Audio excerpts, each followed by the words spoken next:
Hay casas que guardan secretos. Luego están las casas que guardan horrores.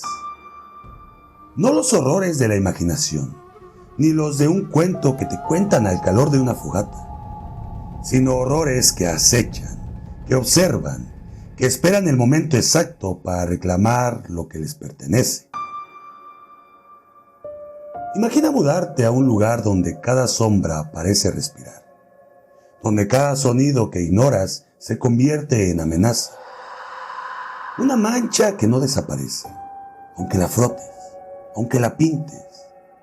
Objetos que explotan, televisores que estallan sin razón, rasguños en tus paredes, en tu piel, que nunca parecen tener explicación.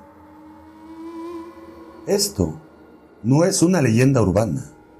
Esto es lo que le sucedió a la familia Smurl en West Pittston, Pensilvania.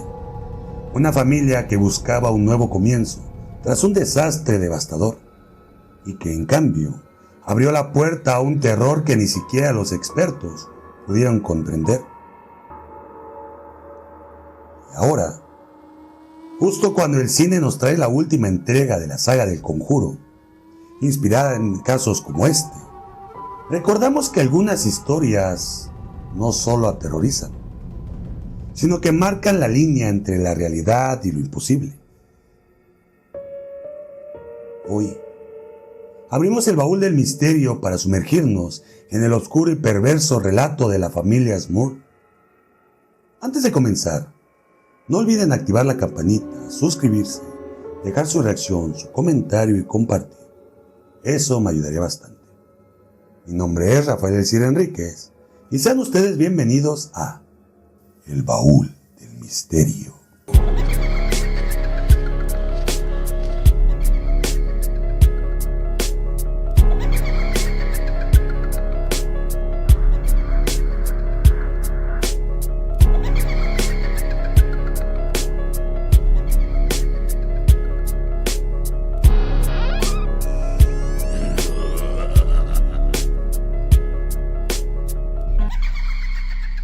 La verdad detrás del Conjuro 4.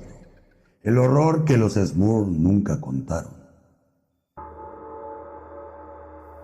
Antes de comenzar, debemos remontarnos a un junio de 1972. El huracán Agnes azotó sin piedad, dejando atrás de sí destrucción y muerte. Alrededor de 129 personas desaparecidas, hogares devastados y familias enteras obligadas a comenzar de nuevo. Entre ellas, la familia Smurl. Jack y Janet Smurl, junto a sus hijos, tuvieron que abandonar lo que conocían y mudarse a una casa en West Pittston, Pensilvania. Una vivienda que, a primera vista, parecía un refugio, pero que escondía un pasado oscuro y una estructura envejecida que sus nuevos habitantes jamás podrían imaginar. Las paredes estaban húmedas. El sistema eléctrico era tan viejo que presentaba fallas constantemente. Y el techo apenas sostenía el peso de los años. Sin embargo, los Smurl la aceptaron con esperanza y alegría. Para ellos sería un nuevo comienzo, un hogar donde reconstruir su vida. Los primeros días transcurrieron en aparente normalidad, mientras los padres comenzaban las reparaciones, pintando y limpiando cada rincón. Pero algo en el aire ya había cambiado, y la casa comenzaba a reclamar su presencia. Todo comenzó con una mancha en la pared, una mancha que parecía resistirse a desaparecer. La limpiaban y la limpiaban, pero siempre regresaba. Pensaban que era humedad, hasta que la mancha se multiplicó y algo más empezó a aparecer. Rasguños en los muebles, objetos que se movían solos y un frío que calaba hasta los huesos. Y electrodomésticos que explotaban sin razón aparente. Una televisión estalló en 1000 pedazos mientras Jack intentaba encenderla, dejando un olor a quemado que impregnó toda la casa. Aún escépticos, los Smurl buscaban explicaciones racionales, quizá un fallo eléctrico, algún animal, alguna corriente de aire. Pero pronto entendieron que esto no tenía una explicación. Algo oscuro, perverso y consciente habitaba la casa con ellos, observando cada movimiento de la familia. Así, comenzaba la pesadilla de la familia Spoon, un terror que ni la ciencia ni la razón podían contener, y que marcaría sus vidas para siempre. Pero lo más perturbador eran los rasguños. Apariciones que dejaban marcas en las paredes, muebles y hasta en la piel de los Smurf. Arañazos que parecían intencionales, como un patrón deliberado, como si algo o alguien quisiera comunicarse a través del dolor. A veces escuchaban pasos en el piso superior, aunque no hubiera nadie allí. Voces apagadas, llorando o riendo, resonaban por toda la casa en la madrugada. Una presencia invisible parecía acechar en cada rincón, detrás de puertas, debajo de camas, en los armarios. Los niños comenzaron a llorar en sueños, gritando nombres que nadie reconocía. Lo más escalofriante fue la sensación constante de ser observados. La familia sentía respiraciones en la nuca, sombras fugaces reflejadas en los espejos y un frío intenso que bajaba desde el techo hasta los pies. Cada habitación tenía su propio horror. Cada objeto era una amenaza potencial. Los olores nauseabundos aparecían de repente: azufre, podredumbre, humo rancio. Nada en la casa podía explicar su origen. Jack y Janet intentaban racionalizarlo, buscaban fallas eléctricas, humedad, moho, algo que causara este efecto. Pero cada intento de explicación era derribado por la realidad que no podían negar. Lo que comenzó con pequeñas señales de advertencia se convirtió en un asedio constante. La casa parecía viva, consciente y enfadada, y con un solo propósito: atormentar a quienes osaron habitarla. Cada día era un desafío, cada noche una lucha por mantener la cordura. Y así, los Smurf comprendieron que habían cruzado un umbral que no se puede deshacer. Había entrado una pesadilla donde la lógica y la razón eran inútiles, y donde el terror tenía forma, olor y fuerza propia. Para 1986, la familia decidió contactar a expertos en lo paranormal. Entre ellos, los más conocidos, Ed y Lorraine Warren, investigadores y demonólogos con décadas de experiencia en casos de actividad sobrenatural. Los Warren habían trabajado anteriormente en casos que inspiraron la famosa saga del Conjuro, y su reputación los precedía.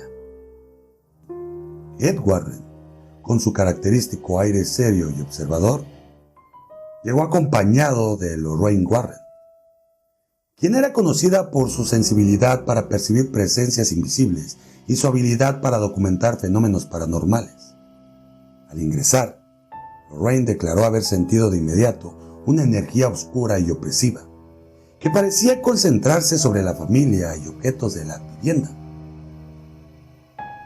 Los Warren comenzaron su investigación, registrando los eventos, midiendo cambios de temperatura y documentando marcas extrañas en las paredes y en los muebles. Reportaron la presencia de hasta 4 entidades, incluyendo un demonio principal que supuestamente controlaba a otras 3. Durante su estancia, afirmaron escuchar golpes intensos, voces infantiles y susurros con amenazas directas hacia la familia. Jack y Janet colaboraron con ellos, mostrando cada daño en la casa, cada rasguño, cada objeto afectado. Lorraine aseguró que los ataques parecían ser dirigidos no solo a la casa, sino específicamente a la familia, con un patrón casi inteligente y deliberado. Los Warren intentaron diferentes rituales de protección, incluyendo rezos y objetos sagrados. Trataron de contener la presencia, pero el fenómeno continuó de manera persistente. En sus notas, Lorraine escribió lo siguiente: esto no es solo actividad. Hay un foco de maldad que no responde a los métodos convencionales. A pesar de sus esfuerzos, los Warren no pudieron erradicar las manifestaciones. La familia permanecía aterrada y el desgaste físico y emocional era evidente. Tras semanas de intervención, los demonólogos concluyeron que la entidad principal era demasiado poderosa y que su influencia estaba tan arraigada en la casa que no podía garantizar la seguridad total de la familia Smurf. Durante este tiempo, otros expertos, incluyendo psicólogos y asesores escépticos, evaluaron la situación. Ofrecieron explicaciones racionales sobre posibles alucinaciones, estrés postraumático tras el huracán y exageraciones mediáticas, pero nada logró convencer del todo a la familia ni a la opinión pública. En este punto del relato, la casa ya no era simplemente un hogar. Era un foco de terror que ni los demonólogos más experimentados podían controlar. La línea entre la realidad y lo inexplicable comenzaba a desdibujarse, preparando el escenario para los eventos más oscuros que vendrían después. Mientras Seth y Lorraine luchaban por contener los fenómenos, la atención del caso atrajo a más expertos y observadores. Entre ellos, llegó Robert Curran, periodista y cronista, que se involucró directamente con la familia Smurf para documentar cada suceso. Su rol no era enfrentarse al terror, sino narrarlo, registrar los eventos que la familia vivía y darle voz a la pesadilla que parecía no tener fin. También llegaron investigadores locales de fenómenos paranormales. Sus nombres no fueron tan conocidos como los de los Warren, pero su presencia era crucial. Buscaban corroborar los eventos, medir temperaturas inusuales, registrar ruidos y documentar marcas en paredes y en muebles. A diferencia de los Warren, no realizaron rituales ni intervenciones directas, pero sus informes ayudaron a construir un registro objetivo de la actividad que aterrorizaba a la familia. Además, psicólogos y escépticos fueron consultados durante y después de la intervención de los Warren. Su evaluación fue directa. Sugerían que los fenómenos podrían tener explicaciones racionales. Entre sus hipótesis estaba el estrés postraumático derivado del huracán, efectos secundarios de la cirugía cerebral de Jack Smurf en 1983 y la sugestión colectiva. Sin embargo, estas conclusiones no fueron suficientes para convencer a la familia ni para detener los eventos que continuaban manifestándose. Tras semanas de seguimiento, estos expertos decidieron no continuar con la intervención directa en la casa. La razón era clara: la intensidad y naturaleza de los fenómenos superaba sus capacidades de investigación, y muchos sentían que su seguridad podía estar en riesgo. Entonces, se retiraron dejando constancia escrita de sus observaciones y recomendaciones, pero con la sensación de que algo oscuro y consciente seguía adentro de la vivienda.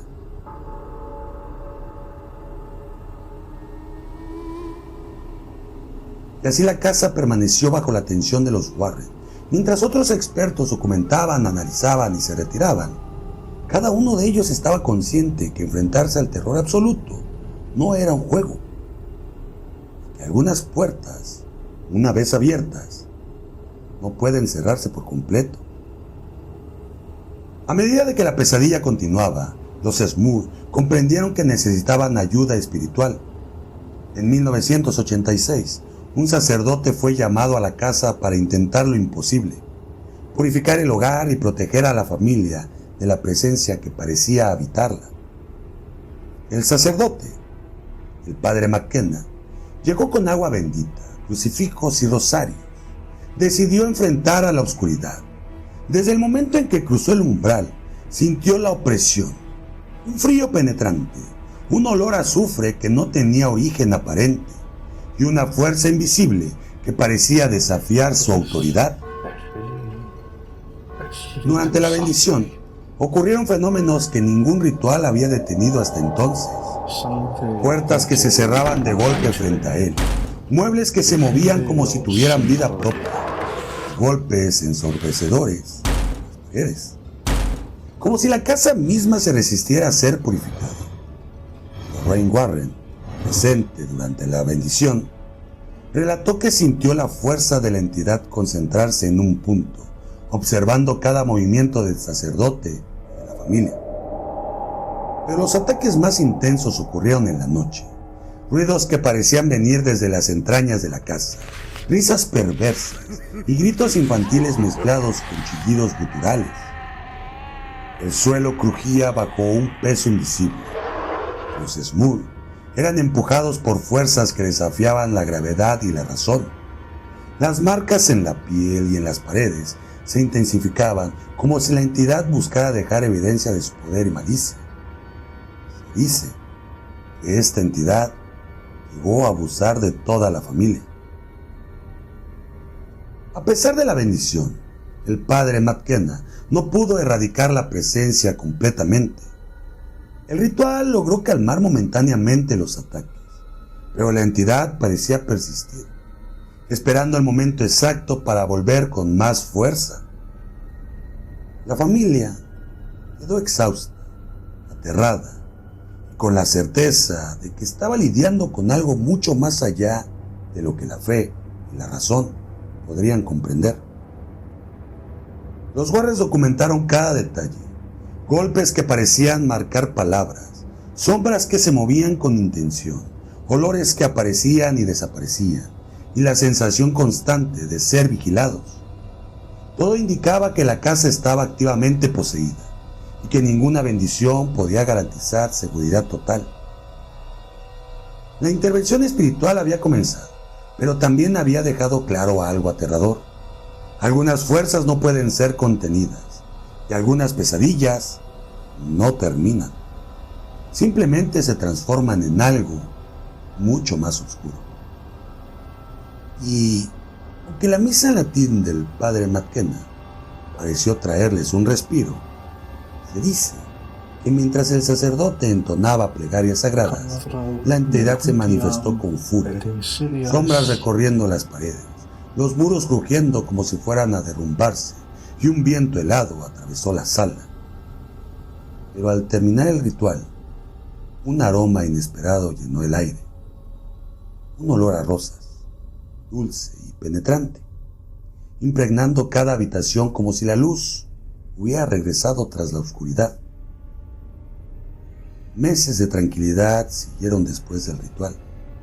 Los Smurf comenzaron a creer que el tormento había terminado, que el mal había sido desterrado para siempre. Pero la calma era solo un engaño. Poco a poco las señales regresaron. Primero ruidos lejanos, luego el hedor a podredumbre y azufre.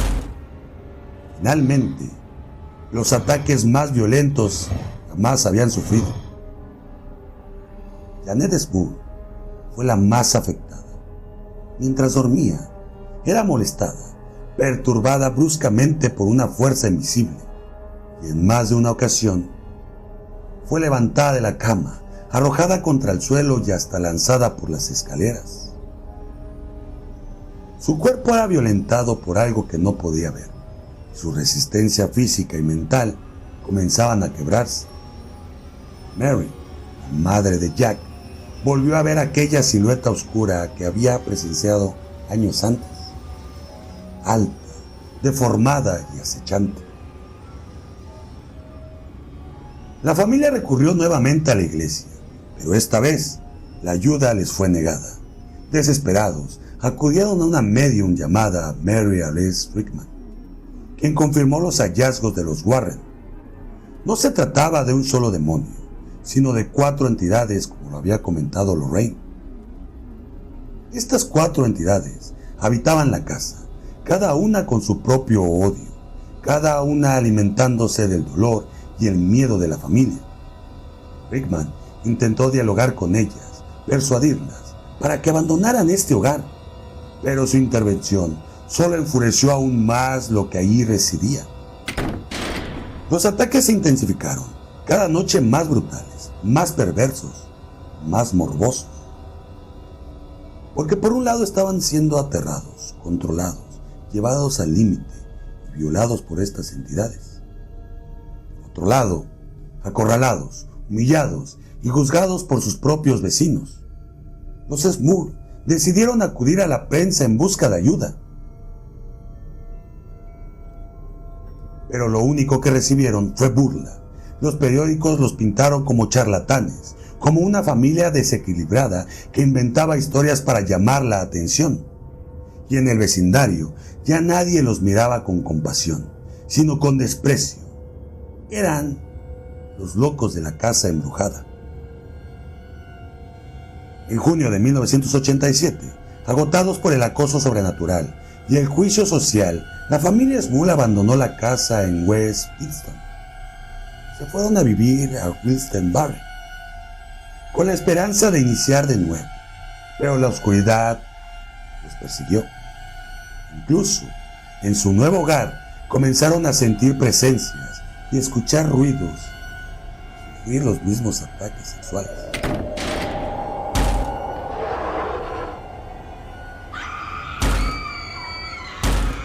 Y así continuaron por 2 largos años. En 1989 se realizó el último ritual de exorcismo en la nueva casa. Fue un enfrentamiento final entre la fe y aquello que los había atormentado por más de una década.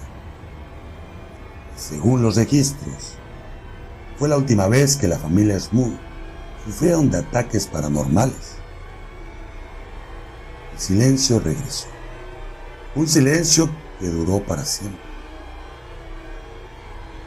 Jack Smurf, marcado por los recuerdos de aquel infierno, escribió junto a Robert Curran el libro The Haunted, relatando con detalle cada fenómeno vivido. Años más tarde, la historia fue llevada a la pantalla en una película de televisión con el mismo título, The Haunted. Una cinta que, aunque criticada, buscó reflejar la desesperación, el miedo y la brutalidad de lo que se vivió en esa casa. A lo largo de este relato, escuchaste una historia que helaría la sangre de cualquiera. Pero, ¿qué pasa cuando levantamos la cortina del espectáculo? Vemos los hilos detrás del telón.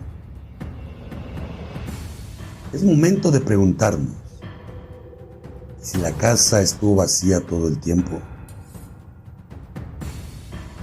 Pues verán, en agosto de 1986, Paul Kurtz, presidente del Comité para la Investigación Escéptica de Reclamaciones Paranormales, intentó intervenir de forma científica.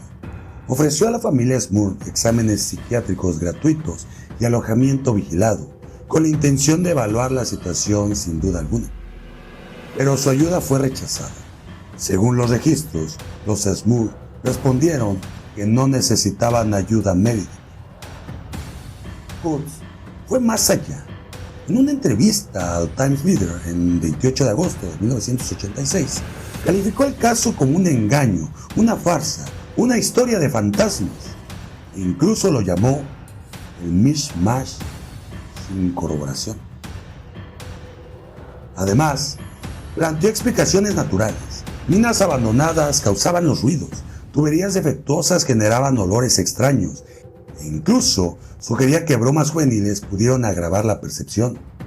También señaló que podría haber un interés económico detrás de todo, insinuando que el caso podía verse magnificado por promesas de contratos mediáticos. Pero, ¿quién juzgaba a quién? El rechazo de los Smurf a las condiciones científicas de Kurtz, residentes en un hotel con vigilancia y evaluaciones, sugiere que preferían mantener un control completo sobre la narrativa. Además, se reveló que negociaban con productores y figuras del cine, por ejemplo, con el grupo Star Group y el actor Jason Miller, quien interpretó al sacerdote en la película del Exorcista.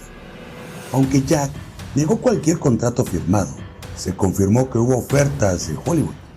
lo que alimentó la sospecha de una motivación económica real.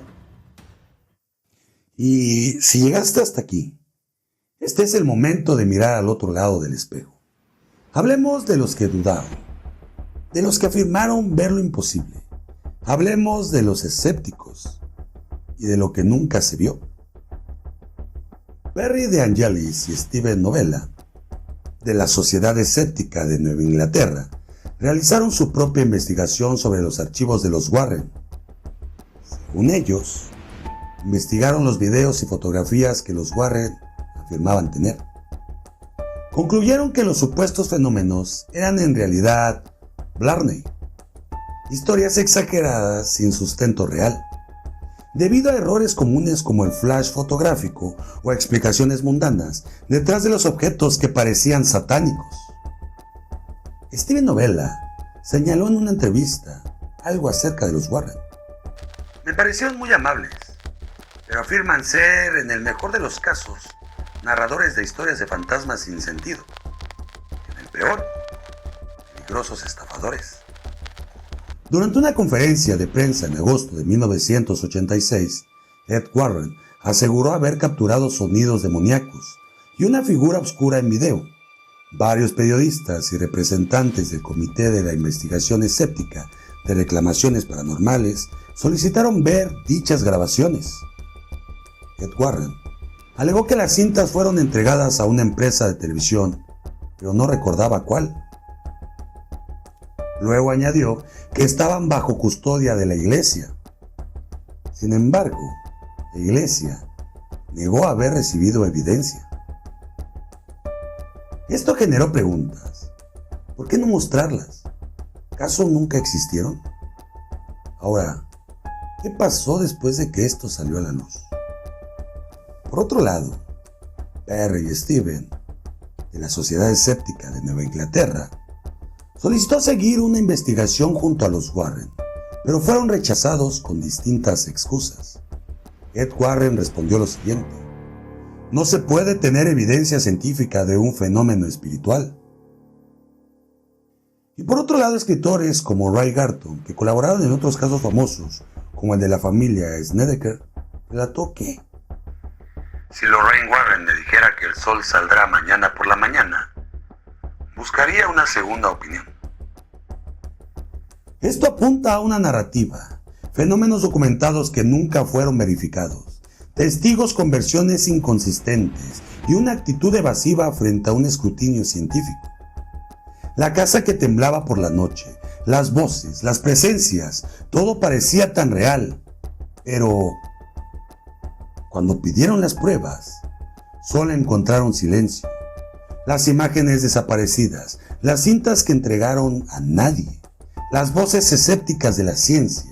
Sugiere que lo que vivieron o creyeron vivir podría ser una narrativa diseñada y cuidadosamente construida. Porque el velo del misterio cayó. Lo que se presentó como un tormento demoníaco empezó a mostrar grietas, revelando verdades ocultas y contradicciones. Ahora es momento de desenmascarar lo que realmente ocurrió tras el caso de Smurf, lo que vino después. En 1988, Deborah Owens se mudó a la antigua casa de los Smurfs. En entrevista con el diario Times Leader, declaró que nunca encontró nada sobrenatural mientras vivía allí. Esta afirmación contrastó con los relatos intensos que habían hecho famosos aquellos muros. Además, otro inquilino afirmó que tampoco había percibido fenómenos extraños. Por otro lado, la familia Smurf vendió la casa y se estableció en Wilkes-Barre. Allí, los ataques continuaron brevemente, pero en enero de 1989, un exorcismo mayor entrenado por el obispado finalmente puso fin a estas manifestaciones. Tras ese ritual, no se reportaron nuevos sucesos paranormales. Ahora bien, ¿qué hay de las ganancias? El cierre emocional. La realidad es que no hay una evidencia de que la familia obtuviera grandes beneficios monetarios. Según su hija Karine Smurf, en una entrevista en 2017, afirmó que nunca ganamos dinero con el libro o la película. Esto sugiere que el motivo económico no fue el motor. Entonces, ¿cuál fue? ¿O de quién fue? Jacques Moore murió el 22 de junio del 2017 en su casa en Wilkes-Barre a los 75 años, víctima de complicaciones por diabetes. Mary Moore, madre, falleció antes, en 1988, a causa de un infarto. Su padre, John Moore, murió en 1990, y no hay registros de que sus muertes estuvieran vinculadas al caso. Incluso ocurrieron fuera de este contexto. Pero, ¿quién ganó de verdad con esta historia? En este punto, ya hemos sacado al descubierto las dudas. Ahora es momento de observar quién movía las piezas y si el terror fue solo el pretexto para algo mucho más terrenal. Vayamos al libro de Haunted, publicado en 1986, apenas un año antes de que se trasladaran a la nueva residencia en 1987. The Haunted fue coescrito por Lorraine y Ed Warren, Janet y Jacques Moore, junto al periodista Robert Curran, un año antes de que se cambiaran de hogar. ¿No es curioso? La fecha no me cuadra. El proceso fue relativamente rápido. Esto sugiere que el libro ya estaba en producción durante los sucesos 3 años antes de que terminaran los fenómenos. No hay datos públicos confiables sobre las ventas exactas ni ganancias monetarias generadas. Sin embargo, dada la naturaleza editorial, es probable que algunos ingresos llegaran a los coautores, especialmente los Warren y el periodista Curran. Vayamos a la película The Haunted. Estrenada como una telefilm en Fox el 6 de mayo de 1991, 3 años después de los fenómenos, la película se basó exactamente en el libro. No existen cifras claras de taquilla o rating, dado que fue para televisión abierta, pero según reseñas, obtuvo una audiencia de aproximadamente 12.8 millones de espectadores, ubicándose en un discreto último lugar en una franja horaria.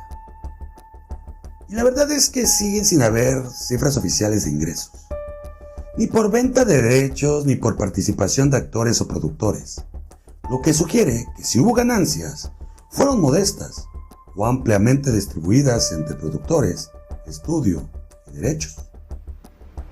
Vayamos a la cronología de los tiempos. Sí, el libro salió en 1986, un año antes de que cambiaran de residencia. En teoría, todavía no terminaban los sucesos paranormales, ya que comentan que estos terminaron en 1989. Sí, la película se estrenó en 1991, solo 2 años después de que supuestamente hayan terminado. ¿Realmente las grabaciones de un filme duran 2 años? ¿Qué opinan ustedes?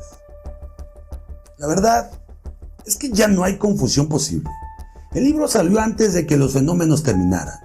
Es razonable inferir que se estaba cocinando mientras aún vivían bajo esa sombra. La película siguió después, cuando todo ya había ocurrido. Esto refuerza la idea de que hubo una narrativa preparada y no un caso cerrado en silencio. Al final, el caso de la familia Spur quedó suspendido en esa delgada línea entre lo inexplicable y lo rentable. Por un lado, tenemos a una familia que aseguró vivir un auténtico infierno. Olores nauseabundos, apariciones, voces, ataques físicos y hasta violaciones demoníacas. Por otro lado, los Warren, con su inagotable habilidad para transformar la tragedia en espectáculo, llevaron este relato a los medios, a los libros y finalmente a la televisión. ¿Fueron los Smurl víctimas de un fenómeno sobrenatural? ¿O de una maquinaria que supo explotar su miedo?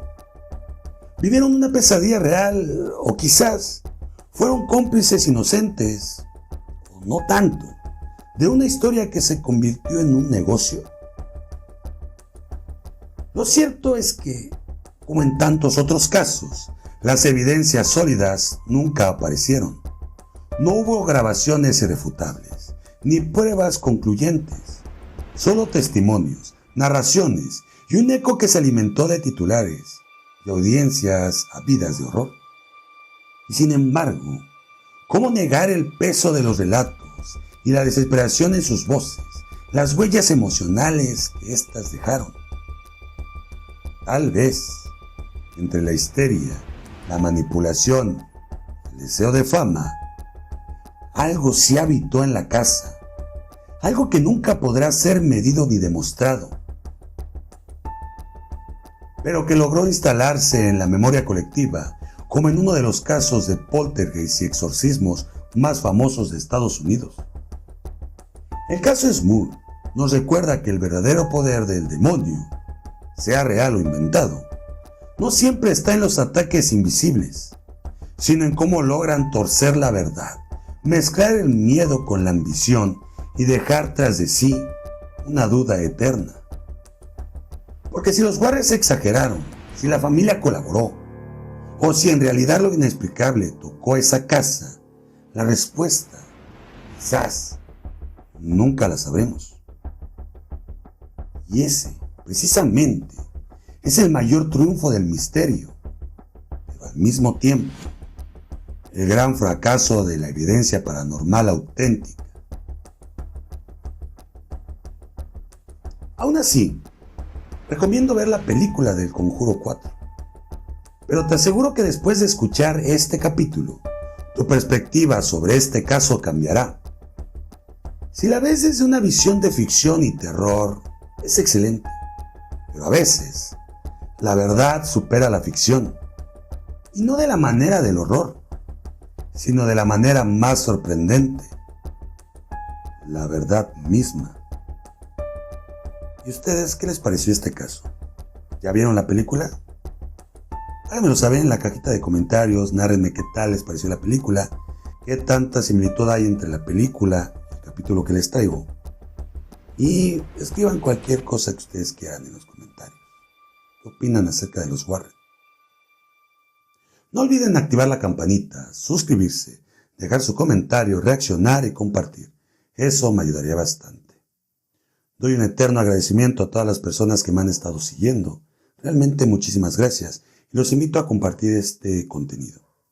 Muchas gracias por la aceptación de la sección Historias Reales Paranormales y de los likes que estoy haciendo periódicamente en Facebook todos los miércoles en punto de las 9 de la noche. La verdad, traigo temas interesantes y esos lives son para estar interactuando con ustedes, amantes del misterio, enviar saludos, leer sus comentarios, leer sus relatos, analizarlos y, ¿por qué no?, hacer que aparezcan en el siguiente live. Sigan también el contenido del podcast que ya nos encontramos en las plataformas de audio, lo que es Spotify, Google Podcast, Amazon Music y iHeartRadio. Gracias. Me despido de ustedes no sin antes comentarles lo siguiente. Mantengan sus ojos abiertos y su mente curiosa. Esto fue El Baúl del Misterio.